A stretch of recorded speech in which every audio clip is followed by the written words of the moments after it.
Hello guys, അസ്സലാമു അലൈക്കും. Welcome back to my channel. അപ്പോൾ ഇന്ന് നമ്മുടെ പെരുന്നാൾ ദിവസമാണ് കേട്ടോ. അപ്പോൾ രാവിലെ നേരത്തെ എണീറ്റ് നമ്മൾ മിറ്റൊക്കെ അടിച്ചു വാരി നമ്മുടെ പണികൾ സ്റ്റാർട്ട് ചെയ്തു കേട്ടോ. അങ്ങനെ മിറ്റൊക്കെ അടിച്ചു വാരി കഴിഞ്ഞതിന് ശേഷം പിന്നെ നമ്മൾ നമ്മുടെ റൂമുകളും ഒക്കെ ഒന്ന് അടിച്ചു വാരി ഒന്ന് ക്ലീൻ ചെയ്തു കേട്ടോ. അതിന് ശേഷം പിന്നെ നമ്മൾ വേഗം വീടൊക്കെ നന്നായിട്ട് തുടച്ച് വൃത്തിയാക്കി എടുത്തു കേട്ടോ. പിന്നെ നമുക്ക് അടുക്കളപ്പണിയൊക്കെ ചെയ്യണം കേട്ടോ. അപ്പോഴത്തേനും ഇതൊക്കെ കഴിഞ്ഞതിന് ശേഷം പിന്നെ നമ്മൾ ചായപ്പണികളൊക്കെ തുടങ്ങി. ആദ്യം നമ്മൾ പത്തിരിക്ക് മാവൊക്കെ വാട്ടിയിട്ട് അതൊക്കെ ഒന്ന് കുറച്ച് സെറ്റാക്കിയിട്ടൊന്ന് റൗണ്ടാക്കി വെച്ചു കേട്ടോ. അപ്പോൾ പത്തിരിക്കുള്ള മാവൊക്കെ നമ്മൾ റൗണ്ടാക്കി എടുക്കുന്നുണ്ട് കേട്ടോ. പിന്നെ അതിന് ശേഷം പിന്നെ നമ്മൾ ചിക്കൻ കറിക്കുള്ള സവാളയും വെളുത്തുള്ളി ഇഞ്ചിയൊക്കെ നമ്മളിവിടെ നേരാക്കിക്കൊണ്ടിരിക്കുകയാണ് കേട്ടോ. പിന്നെ നമ്മൾ സവാള അരിയാണ് കേട്ടോ. അത് കഴിഞ്ഞതിന് ശേഷം പിന്നെ നമുക്ക് വേഗം ചിക്കൻ കറിയൊക്കെ ഒന്ന് വെച്ചിട്ടൊന്ന് സെറ്റാക്കിയിട്ട് നമുക്ക് പിന്നെ ചായ കുടിക്കാതിരിക്കണം കേട്ടോ. അപ്പോൾ അങ്ങനെ വേഗം കുക്കറിൽ ചിക്കൻ കറിയൊക്കെ ഉണ്ടാക്കിയിട്ടോ. പത്തിരിയും ചിക്കനും ആണ് കേട്ടോ എന്ന് നമ്മൾ രാവിലെ ഉണ്ടാക്കുന്നത്. അങ്ങനെ പത്തിരിയും ചിക്കൻ കറിയൊക്കെ ആയി നമ്മൾ ചായ കുടിച്ചു കേട്ടോ. അത് കഴിഞ്ഞതിന് ശേഷം പിന്നെ നമ്മൾ ഇന്ന് ദമ്മ ബിരിയാണിയാണ് കേട്ടോ, ചിക്കൻ ബിരിയാണിയാണ് ഉണ്ടാക്കുന്നത്. അപ്പോൾ അതൊക്കെ ഒന്ന് അടുപ്പിൽ വെച്ചു കേട്ടോ. അപ്പോൾ അതൊക്കെ ഒന്ന് പെട്ടെന്നായി. ചായപ്പണി കഴിഞ്ഞത് അതൊക്കെ ആയിട്ടോ. പിന്നെ നമ്മൾ വേഗം പത്തിരിയൊക്കെ ഒന്ന് ചുട്ടെടുത്തു കേട്ടോ അടുപ്പിന്മേ. അതിന് ശേഷം പിന്നെ പത്തിരി ചുട്ടതിന് ശേഷം പിന്നെ വേഗം നമ്മൾ ബിരിയാണിയൊക്കെ റെഡിയാക്കി വെച്ചു കേട്ടോ. അപ്പോൾ എല്ലാം നമ്മുടെ അടുക്കളപ്പണിയൊക്കെ കഴിഞ്ഞ് നമ്മൾ ചായ കൂടിയൊക്കെ കഴിഞ്ഞ് പിന്നെ കുറച്ച് നേരം കളിച്ചു കേട്ടോ. നമുക്ക് കുറച്ച് നേരം ഡാൻസൊക്കെ ഇങ്ങനെ കളിച്ചു. പിന്നെ അത് കഴിഞ്ഞതിന് ശേഷം പിന്നെ നമ്മളിന്നൊരു ട്രിപ്പ് പ്ലാൻ ചെയ്തിട്ടുണ്ട് കേട്ടോ. പെരുന്നാളൊക്കെ അല്ലേ, പെരുന്നാളിൻ്റെ ട്രിപ്പ് പോവുകയാണ് കേട്ടോ. അപ്പോൾ നമ്മൾ കോഴിക്കോട് പോകാമെന്നാണ് കേട്ടോ വിചാരിക്കുന്നത്. കോഴിക്കോട് ബീച്ചും മിഠായി തെരുവും ഗൈസ്. അപ്പം നമ്മൾ കോഴിക്കോട് എത്തിയിട്ടോ. അപ്പം നമ്മൾ ട്രെയിനൊക്കെ ഇറങ്ങി കോഴിക്കോട് എത്തി.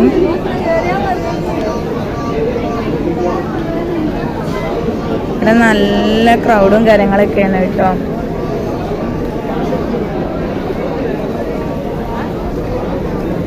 ഇവിടെ ഒരാൾ നല്ല ടയേർഡായിട്ടോ ട്രെയിനിലിരുന്നിട്ട്. ചെറിയ മോള് പിന്നെ ഉറങ്ങിയിട്ടോ. മോന് പിന്നെ ഇതാ ഇവിടെ ഇങ്ങനെ പിന്നെ ലേറ്ററിൽ നമ്മൾ പിന്നെ അങ്ങനെ പോവാണ് കേട്ടോ. കോഴിക്കോട് ബീച്ചിലേക്കാണ് പോവാണ്. അങ്ങനെ നമ്മൾ കോഴിക്കോട് ബീച്ചൊക്കെ എത്തിയിട്ടോ. അങ്ങനെ എത്തിയിട്ട് പിന്നെ നമ്മൾ അവിടെ നല്ല ക്രൗഡും കാര്യങ്ങളൊക്കെ ഉണ്ടായിരുന്നു. പെരുന്നാളൊക്കെ അല്ലേ, അപ്പോൾ അവിടെ നിന്നൊക്കെ നമ്മളിങ്ങനെ വീഡിയോ എടുത്തു കേട്ടോ. പിന്നെ നമ്മൾ വെള്ളത്തിലൊക്കെ ഇറങ്ങി കളിക്കാൻ വേണ്ടിയിട്ട് നമ്മൾ ഇവിടുന്ന് ഡ്രസ്സൊക്കെ കൊണ്ടുപോയിട്ടുണ്ടായിരുന്നു കേട്ടോ. അപ്പോൾ അതൊക്കെ ഒന്ന് കുട്ടികൾക്കൊക്കെ മാറ്റി കൊടുത്ത് നമ്മൾ ബീച്ചിൽ നന്നായിട്ട് കളിച്ചിട്ടോ. പോയത് നമ്മൾ മുതലാക്കിയിട്ടോ. നമ്മൾ കുറേ നേരം വെള്ളത്തിൽ തന്നെ കളിച്ചു, മക്കൾസും പിന്നെ ഞങ്ങളും എല്ലാവരും നമ്മൾ നന്നായിട്ട് എൻജോയ്മെൻറ്റ് ചെയ്തുകൊണ്ട് ഈ ഒരു ദിവസം. അപ്പോൾ അങ്ങനെ നമ്മുടെ പെരുന്നാൾ ട്രിപ്പ് എന്ന് പറയുന്നത് കോഴിക്കോട്ടേക്കായിരുന്നു കേട്ടോ. അപ്പോൾ നിങ്ങളൊക്കെ പെരുന്നാളിന് എവിടേക്കാണ് ഈ ട്രിപ്പ് പോയതെന്നൊക്കെ ഒന്ന് കമൻറ്റ് ചെയ്യണം കേട്ടോ. അപ്പോൾ ഇന്നത്തെ വീഡിയോ എന്ന് പറയുന്നത് നമ്മുടെ പെരുന്നാൾ വിശേഷങ്ങളാണ് കേട്ടോ. അപ്പോൾ ഇതൊക്കെയാണ് ഞങ്ങളുടെ പെരുന്നാൾ വിശേഷങ്ങൾ കേട്ടോ. പിന്നെ ഞങ്ങൾ മക്കൾസും അവിടെ അങ്ങനെ കളിക്കുന്നുണ്ട്. അവർക്ക് ഭയങ്കര സന്തോഷമാണ് കേട്ടോ. അവർക്ക് വെള്ളത്തിൽ കളിക്കാൻ നല്ല ഇഷ്ടമാണ് കേട്ടോ. അപ്പോൾ വെള്ളത്തിലൊക്കെ അവർ നന്നായിട്ട് എൻജോയ്മെൻറ്റ് ചെയ്തിട്ട് കളിക്കുന്നുണ്ട് കേട്ടോ.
അപ്പോൾ നമ്മുടെ പെരുന്നാൾ വിശേഷങ്ങൾ ഇതൊക്കെയാണ് കേട്ടോ. അപ്പോൾ ഇന്നത്തെ ഈ വീഡിയോ എല്ലാവർക്കും ഇഷ്ടപ്പെട്ടു എന്ന് വിചാരിക്കുന്നു. ഇഷ്ടപ്പെട്ട എല്ലാവരും ലൈക്കും ഷെയറും സബ്സ്ക്രൈബും ചെയ്യണേ. അപ്പോൾ അടുത്ത വീഡിയോയുമായി വരാം. ബൈ.